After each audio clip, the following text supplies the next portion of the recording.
What's going on, guys? It's Christopher Toro here, and welcome to Glorified Games, the place that we talk about video games and sometimes Sonic related stuff. So today I woke up hungry. I woke up full of ideas from last night, thinking about exactly what I would want the ultimate Sonic game to have since I was a little kid playing Sonic Adventure. I've always had this grand idea in mind as to what the next great Sonic game would be and what the next passion project Sonic Team would have in store. So I sat down and I thought about what attributes this new Sonic game should have. And it took me around 30 seconds to know exactly what I wanted and what we need in a definitive Sonic game. Now, it all has to start with the things Sonic Team missed. Number one would be style, because for some reason Sonic Team has been going in the realistic route. And I think that's a huge mistake. I think Sonic is a very stylistic character, and he never wanted to go towards a realistic look. Do you guys remember the Sonic Mania opening and also the old Sonic the Hedgehog cartoons? If the style of the game could have a cell shading or cartoon look to it, that animated movie in Sonic Mania made me realize that's truly how Sonic is supposed to look. If somehow the guys from Guilty Gear could just lend their engine to some developers and we could make a definitive cartoon style Sonic game, that would be perfect. It would easily win Art Style of the Year. The second thing that would be very crucial to work on is the story. Now, usually the story is either serious or it's nonchalant, or it's the awkward mix of both. If somehow the story could represent what we feel and how we project ourselves onto Sonic as a character like we used to, then that would make his cool aspect become more apparent. If they took away Sonic's voice completely and took away everyone's voice for that matter, and just replaced it with dialogue and a few vocal sound effects, and have us pick the dialogue that Sonic says to Eggman and show multiple choices, what we could say are comebacks towards Eggman. Instead of making an original character, if there was some kind of dynamic dialogue in the Sonic game, maybe the story would be a lot more interesting just because of that fact. Maybe coming up with a one-line storyline just doesn't cut it anymore, especially to a multi-platformer like Sonic. If his story could branch off to where we want it to go, it could open up more possibilities.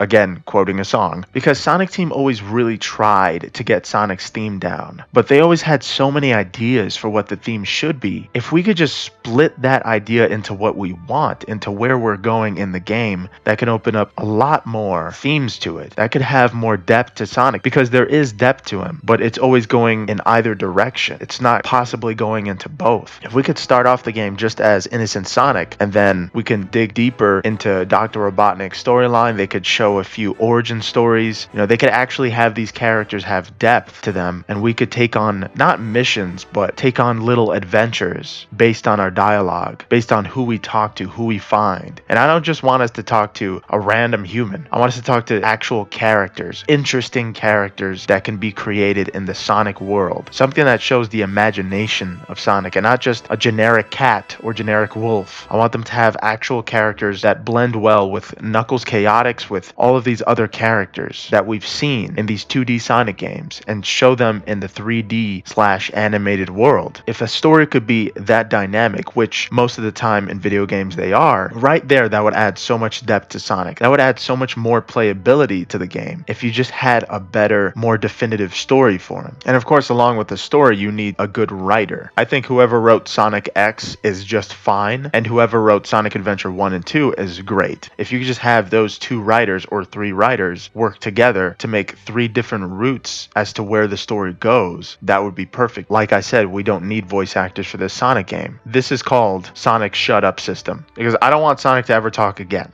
Sure, Roger Craig Smith is great. Okay, he's one of my favorite voice actors, but I just know that it's like a 37-year-old man that did Chris Redfield's voice that's lightening it up for Sonic. It's a bit disturbing to me. I know some people like it, but it's just weird. We just don't need anyone tarnishing Sonic's persona and what we could project on him. So getting away from the story and dialogue and going more on the design aspect to this new Sonic game. Stage and level design is key, no matter what. It's always implied that there has to be a lot of work put into stage and level design in a Sonic game. And it's hard to know what the balance is between Sonic's movements and the stage and level design. You have to know what is right for Sonic and what is right for the level. Or do you? It could be as simple as making a great level and then having Sonic's movements translate to that level. What should come first is the level design. Of course, it should have the same cartoony look to it, that's implied, but it should also contrast from how Sonic looks, as in having some kind of specific color palette that not only differentiates it from Sonic, but also from the other stages. The reason the animation system would work is because the color palette system would come back. The stylishness of Sonic would come back. How a stage makes him look could be something also. The lighting on the stage could make Sonic look a bit different. There could be some kind of mixture that complements him as well as he complements the stage. I'm not talking about no Street Fighter 4 water effects. I mean just lighting and color palettes.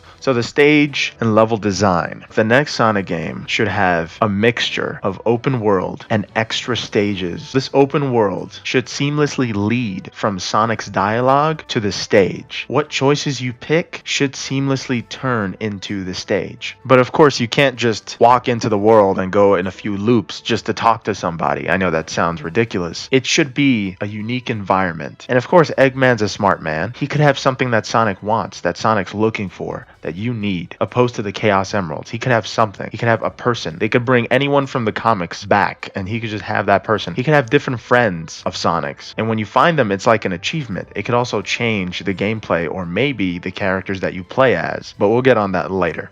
Eggman could transform the stage into a track that makes it hard for Sonic to find him. So it could make the tracks fast, dangerous, and also maze-like, because that in itself has a reason to be convoluted, because Eggman doesn't want you to find him. So yes, it might take a bit of work, but if the animation style helps in any way, it could show the transformation, which also lends to the spectacle of the game. If they show the world transforming, or just that one area, into this convoluted open world stage that you need to find your way through, that would be your spectacle right there. And of course, you have different fixed camera angles based on where you are in the stage. And yes, it would be a full 3D Sonic game. So maybe the dynamic angles could just be an option. Maybe you could have a fixed angle option that could make it seem like you're in a 2D state, just like GTA 3, where you could change the camera angle to make it look like the original GTA. Maybe if a person just wants, they could change the camera angle into 2D. But if it's going to be an open world, I guess that wouldn't be a good idea. But if there are specific stages that could be played in 2D and they give you the option to play it in 2D, that would be something. But just having the entire game either behind or slightly above Sonic, or just in this 3D angle that you can fix on your own, that you could change to see different angles to the world, that would be great. Having different branching paths, having a huge landscape with secrets, with objects that you can find just to explore, just exploring everything as a high-speed hedgehog, and exploring this vast, stylistic, animated world would be a spectacle in itself. If you can make this spectacle whenever you want, that wouldn't leave the responsibility to the developers. You can just get that spectacle shot if you just turn the camera. But once again, the environments define what Sonic's movements are going to be like. Not that every stage is going to make Sonic move differently. That, again, would be a mixed bag. But judging by every environment's design as a whole, it defines how Sonic is going to move. So the seamlessness from story to adventure, from extra stage to open world, and the stages you unlock through that open world would define how Sonic moves.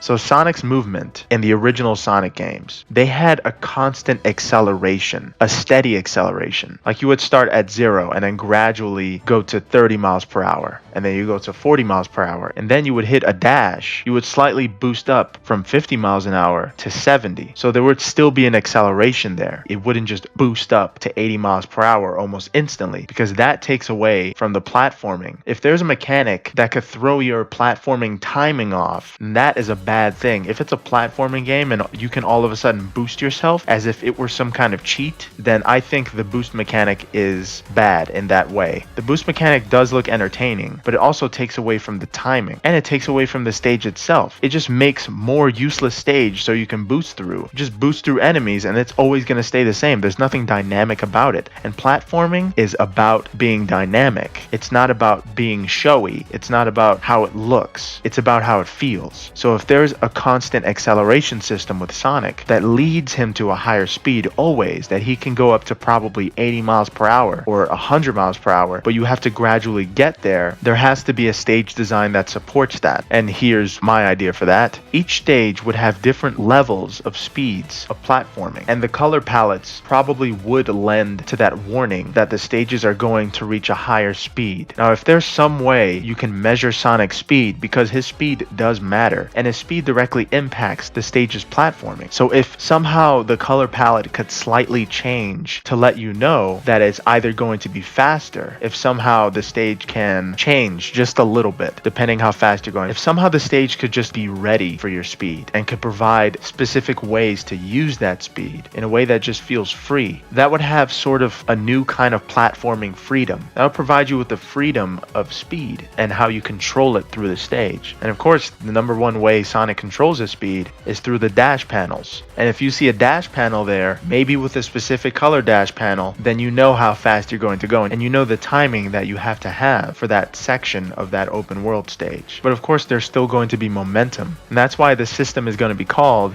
the Achieve Speed system. The platforming, just like the world, could be dynamic. Judging by the color panels you get, it could just be that color because you're going close to that speed at the moment. It could be if you're going 30 miles per hour, the platforming's color palette could change, and some of the more high-speed demanding platforms could disappear, which could also lend to replayability. So it's kind of like speed cues in a video game. Instead of having cutscene cues, you could have speed and gameplay cues in Sonic, depending how fast you're going. Heck, you could just name the game Sonic Speed or Super Sonic just to define that Achieve Speed system, or even pull a Kojima and name it Sonic Adventures. So besides the open world and the different levels of platforming that you could have, what would be really awesome to see is a Super Sonic in an open world. And maybe he could fly just a little bit to get over extra platforms. And also maybe he can unlock a new level of speed that Sonic couldn't go without the super form. Maybe there could be a gold palette of speed that you can go, which again adds to the replayability of it. But besides having Super Sonic in the game, you could also have Hyper Sonic, which unlocks an even further speed to it.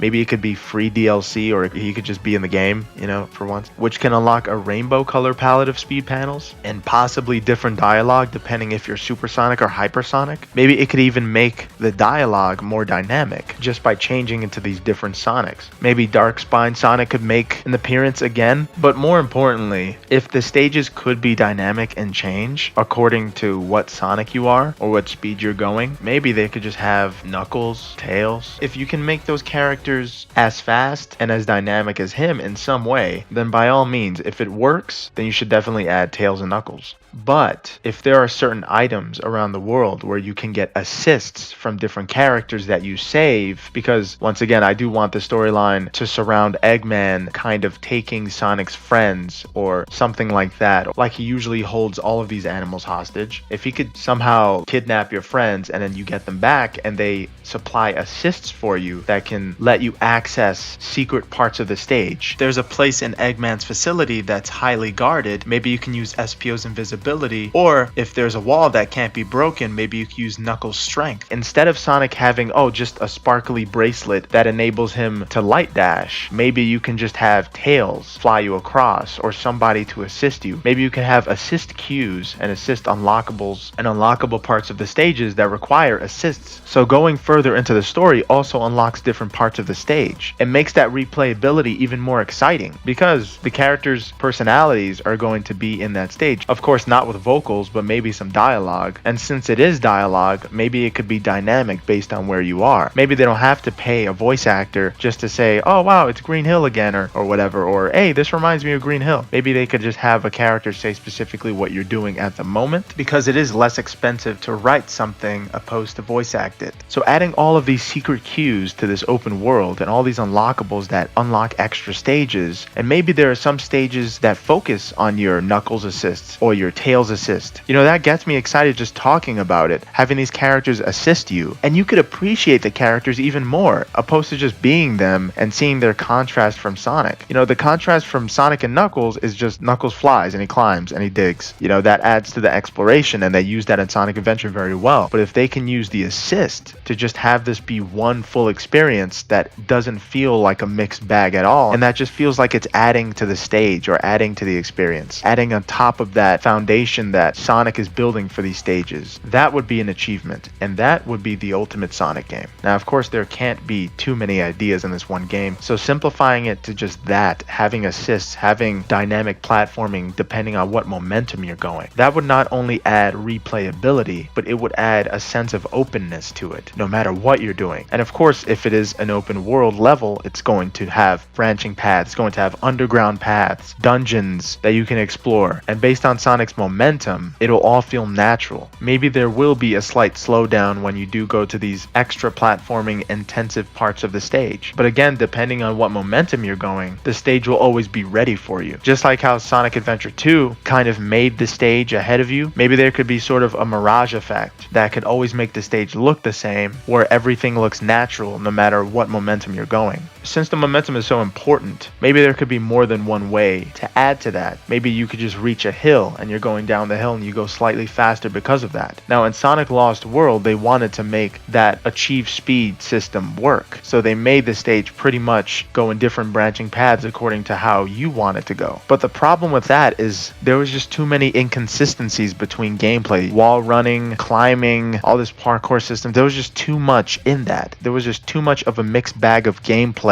in that game. But if there's a gradual momentum in it that makes you go slightly faster, maybe you don't go that fast, maybe you just go slightly below boost speed and your momentum wouldn't really change everything or break the game. Maybe it could possibly just make everything faster, make everything more challenging if you choose to achieve that speed. Just like how in the original Sonic games and in Sonic Adventure 2, when you achieve that speed, things come at you a lot faster, but it's more exhilarating. So if they could just have that sense of speed and challenge, then it would make the open world levels a lot more dynamic.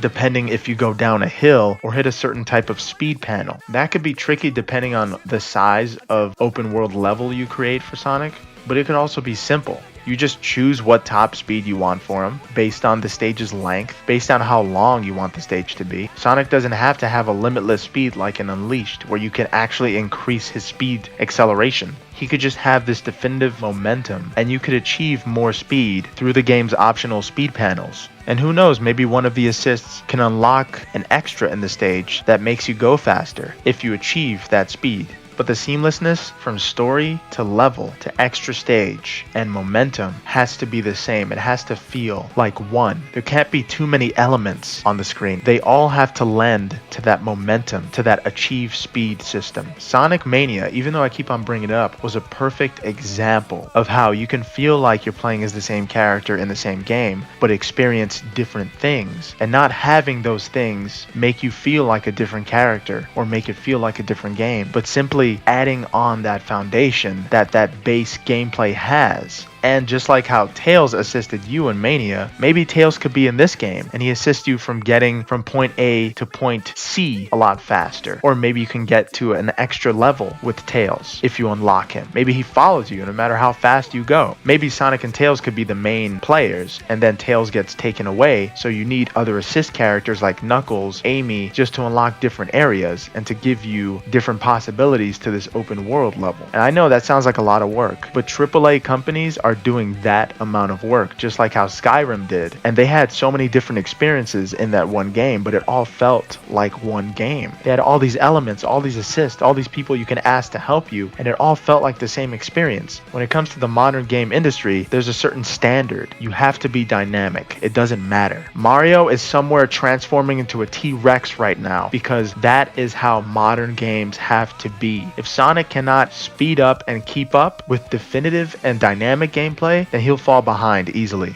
If they can make assists like that and they could have all these characters be unlocked based on where you explore and just have a cameo in that would be incredible. Just to have different assist partners. Sonic Forces did get that right with the assist from OC to Sonic, but only that concept. If they could do that with all of their current colorful characters and more original characters that they create, then I would be a lot more impressed. Maybe the next Sonic game is going to be the Arkham City of Sonic games, or the Resident Evil 7 of Sonic games. Maybe it'll just branch off and become more open. Maybe that was just their base to it. But hey, that's my idea for the ultimate Sonic game. That's the only type of Sonic game I would find myself enjoying more than the best Sonic games I played in the past. That's the only place it could go that can make it a lot better than what came before. And let me know what your ideas for the perfect Sonic game would be. Anyway guys, thanks for watching, and I'll see you guys in the next video. Have a good one. Later.